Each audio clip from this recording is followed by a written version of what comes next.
So I got this comment after posting that video of who the true children of Yasharal, the Israelites, are.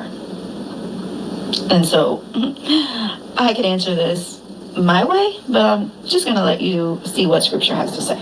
And Abram fell on his face, and Elohim spoke with him, saying, "As for me, look, my covenant is with you, and you shall become a father of many nations. And no longer is your name called Abram, but your name shall be Abraham, because I shall make you a father of many nations.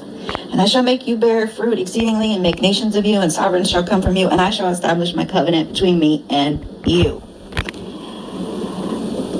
for an everlasting covenant." So, scripture is all about a covenanted people. So, Abraham is the beginning of that covenant. So now I'm going to take this further and then work my way up until the modern day Israelites. This is another reason it matters. Yahuwah said to Abram, "Go yourself out of your land from your relatives and your father's house to a land which I show you. I shall make you a great nation and barak you and make your name great, and you shall be a barakah, a blessing." But listen, I shall barak, bless those who barak or bless you, and curse him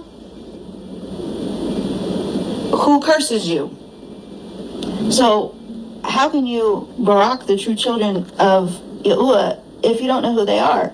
And worse yet, what if you've been cursing them and don't know you've been cursing his true people? And Yahuwah said, "Sarah, your wife, is truly bearing a son to you, and you shall call his name Yashak, or Isaac. And I shall establish my covenant with him for an everlasting covenant, and his seed after him. I am Yahuwah, the Eloah of your father and the Eloah of Yashak.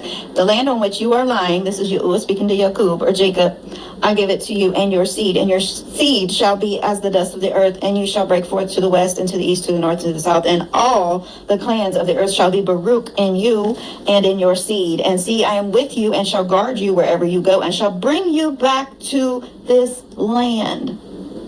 But who's he talking about? Who's the seed of Jacob? 12 tribes that Jacob bore. He's the father of the 12 tribes of Yasharal, or Israel. Land did Yahuwah give to the seed of Abraham. And Yahuwah appeared to Abram and said, "To your seed I give this land. This is the land of Canaan." So the promised land is Canaan. But where did the descendants of Jacob, end up? Well, that prophecy was given to Abram. And I'm going to read that. It says, "And he said to Abram," this is Yahuwah, "Know for certain that your seed," remember, Abraham, Isaac, Jacob, that's the seed of Abraham, the 12 tribes that come after Jacob. Okay, he said to Abram, "Know for certain that your seed are to be sojourners in a land that is not theirs, and shall serve them, and they shall afflict them 400 years. So he's telling them, your seed are going to be afflicted and serve as slaves. Now listen to what he says right after that. "But the nation whom they serve, the nation that captured them, the nation that enslaved them, I am going to judge. And afterward, let them," who? The seed of Jacob, "come out with great possessions."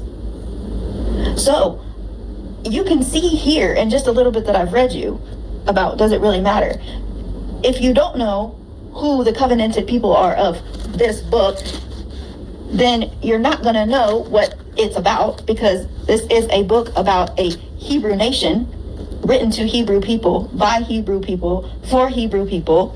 And this book is their history and the prophecy of what will come to pass with their people.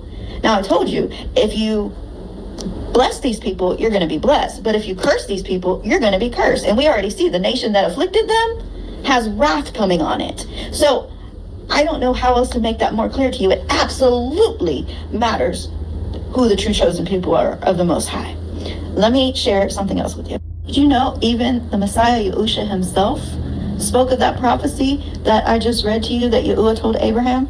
He says, "And they shall fall by the edge of the sword and be led away captive into all nations. And Yerushalayim, or Jerusalem, shall be trampled underfoot by the Gentiles until the times of the Gentiles are filled." So we're seeing here, the Most High has a chosen covenanted people. Those people are the seed of Abraham, Isaac, and Jacob. And those people were in Jerusalem until their temple was trodden down and destroyed by Gentiles. And there's going to be a time that those Gentiles are going to rule and reign in there, but that time will come to an end. What did the prophet Yirmiyahu or Jeremiah say about this? For look, the days are coming, declares Yahuwah, when I shall turn back the captivity of my people, Yahawah and Yehudah, or Israel and Judah, declares Yahuwah, and I shall bring them back to the land that I gave to their fathers and let them possess it. So what prophecy is spoken of regarding those that went into captivity? See, I am gathering them out of all the lands where I have driven them in my displeasure and in my wrath and in great rage, and I shall bring them back to this place and shall let them dwell in safety, and they shall be my people, and I shall be their Elohim, and I shall give them one heart and one way to revere me all the days for the good of them and for their children after them. And I shall make an everlasting covenant with them, that I do not turn back from doing good to them. And I shall put my reverence in their hearts so as not to turn aside from me. And I shall rejoice over them to do good to them, and shall plant them in this land in truth with all my heart and with all my being. Thus says Yahuwah, I shall turn back their captivity. So Yahuwah, the Most High, is telling us he has a people. Those people, those 12 tribes have been scattered. Those scattered tribes will be regathered and will go back to their promised land. So if you think any of that doesn't really matter, then you really must not understand the sovereignty of Yahuwah and his covenants, because this book right here is all about his covenanted people, and they absolutely matter. They are the apple of his eye. They are the head and not the tail. They are his chosen covenanted priest and kings and a nation above all other nation. And that's not my word, that's his.